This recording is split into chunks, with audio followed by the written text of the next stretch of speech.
क्या राजस्थान में राजनाथ सिंह लेंगे बड़ा फैसला? बीजेपी में कुछ तो चल रहा है। मीणा कांड के बाद हरकत में आरएसएस। पीएम मोदी शाह तक पहुंची एक बड़े नेता की शिकायत। नरेश मीणा है कौन जिनके समर्थकों को नहीं रोक पाई राजस्थान पुलिस? मीणा की वो बात जो मीडिया ने आपको नहीं बताई। क्या बीजेपी लेने जा रही है बड़ा एक्शन? वसुंधरा वाली गलती कर बैठे भजनलाल शर्मा।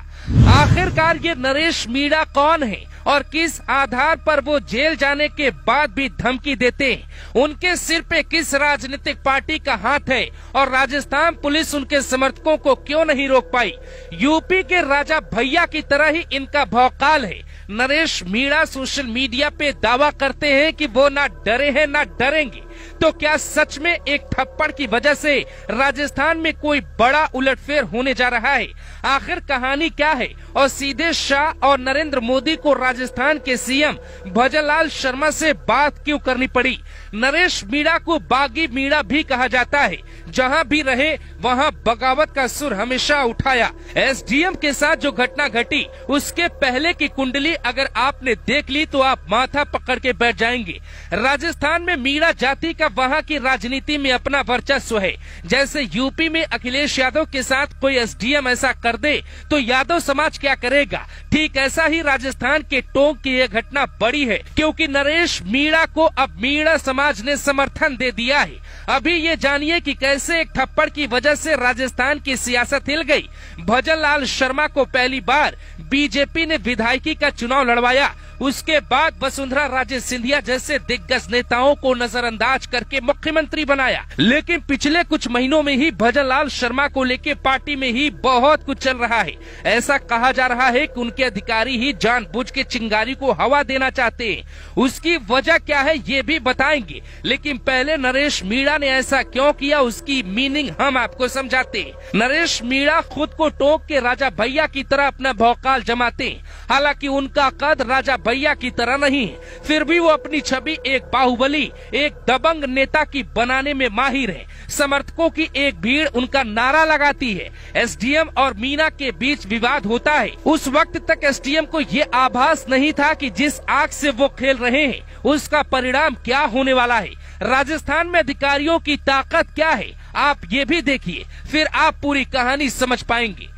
मीणा के समर्थकों को रोकने के लिए कुल 28 टीमें गठित की गई। कई थानों की फोर्स और कई अधिकारियों को तैनात किया गया। 60 से ज्यादा समर्थकों को गिरफ्तार किया गया। इसका परिणाम क्या होगा वो भी आपको रिपोर्ट में बताएंगे। अधिकारियों पर कोई आंच आए तो अधिकारी एक हो जाते हैं। खुद अधिकारियों की गलती हो तो खामोशी क्यों छा जाती है?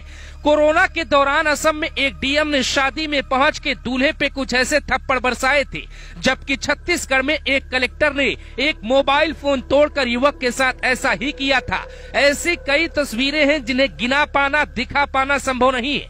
पर नरेश मीणा ने जब एसडीएम के साथ किया तो वहाँ कैसे ब्यूरोक्रेसी एक हो गई। यहाँ तक कि सरकार का आदेश कुछ और वहाँ एक्शन कुछ और लिया जाने लगा। टोंक कलेक्टर का दावा है कि 6 बार खुद नरेश मीणा को फोन किया, कोई फोन नहीं उठाया।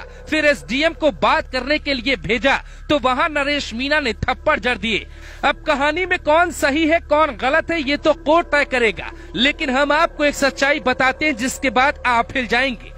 राजस्थान में भजनलाल शर्मा एकदम नए नेता है। जैसे यूपी में योगी नए थे तो उन्हें काम से रोकने की लाख कोशिशें हुई, उसके बाद योगी ने खुद को साबित करके दिखाया। लेकिन अभी भजनलाल शर्मा के सामने एकदम योगी वाली ही परिस्थितियां हैं। राजस्थान में 2 नेता बहुत बड़े हैं जो फिलहाल सीएम नहीं है, लेकिन उन दोनों नेताओं के पास सीएम रहने का अनुभव है। एक कांग्रेस के हैं, एक बीजेपी के हैं। दोनों की पकड़ आज भी ब्यूरोक्रेसी में बनी है। कांग्रेस और बीजेपी के दिग्गज नेता इस मौके को अपने फायदे के तौर पे देखने लगे। यहाँ तक कि भजनलाल शर्मा के पीछे एक टीम लगी है। राजस्थान में अधिकारी वर्सेस नेताओं में विवाद पुराना रहा है। वहाँ वर्चस्व के लिए कब किसकी सीडी आ जाए ये किसी को पता नहीं होता। कहते हैं कि अगर गहरी राजनीति की गहराई देखनी है तो राजस्थान की राजनीति को समझना चाहिए। नरेश मीणा के पास समर्थक है, सरकार के पास ताकत है। इस घटना पे अधिकारी अपना अपमान देख रहे हैं। मीणा को जेल हुई तो उनके समर्थक इसका बदला लेना चाहते हैं। पुलिस बीच में फंस गई, जो समर्थकों को समझा रही है, वो भी बेचारे सिपाही, क्योंकि अधिकारी तो बैठे हैं कार्यालय में, नेता अपनी सियासी रोटी सेक रहे हैं। नरेश मीणा जेल में बैठा है, समर्थक उठा रहे पत्थर, लेकिन फंस गई वहाँ की पुलिस। लेकिन इन तस्वीरों के पीछे कुछ लोग आपको दिखाई नहीं दे रहे हैं, जो मीणा के बहाने अपनी सियासी हवा में दम भरना चाहते हैं।